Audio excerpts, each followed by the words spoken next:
Hi friends, ನಮಸ್ತೆ. ನಾನು ಸರ್ಗಜಾನ್ ಕುಮಾರ್ ಅಂತೇಳಿ. ಇಲ್ಲೊಬ್ಬರು ರೈತರು ಹೊಲಕ್ಕೆ ಬಂದಿದ್ದೆ. ಇಲ್ಲಿ ಒಂದೇ ಪ್ಲಾಟಲ್ಲಿ ಉಳ್ಳಿಗಡ್ಡಿ ಮತ್ತು ಕಡಲೆ, ಹೊಳ್ಳೆ, ಮೆಣಸಿ ಗಿಡ ಹಾಕಿದ್ದಾರೆ. ಅವರು ಒಳ್ಳೆಯ ರಿಸಲ್ಟ್ ತಗೊಂಡಿರ್ತಾರೆ. ಇದು ಬ್ಯಾಡಿಗೆ ಮೆಣಸಿಕಾಯಿ ಒಂದೇ ಹೊಲದಲ್ಲಿ 3 ಪೀಕು ಹಾಕಿದ್ದಾರೆ. ನೋಡ್ಬೋದು friends. Net Surf, Biofit, net Surf, ಸ್ಟಿಮ್ರಿಚ್, bio 99 use ಮಾಡಿ ಬಂದಂಥ ರಿಸಲ್ಟು ಉಳ್ಳಿಗಡ್ಡಿ ನೋಡ್ಬೋದು ಫ್ರೆಂಡ್ಸ್. ನೋಡಿ ಸೈಜ್ ಯಾವ ಥರ ಬಂದಿದೆ ನೋಡಿ ಫ್ರೆಂಡ್ಸ್. ಒಳ್ಳೆ ಉತ್ತಮ ರಿಸಲ್ಟ್ ಇದೆ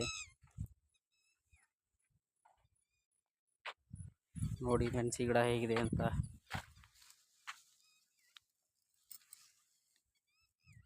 ನೋಡಿ. ಕಾಯಿ ಏನು ಚೆನ್ನಾಗಿದೆ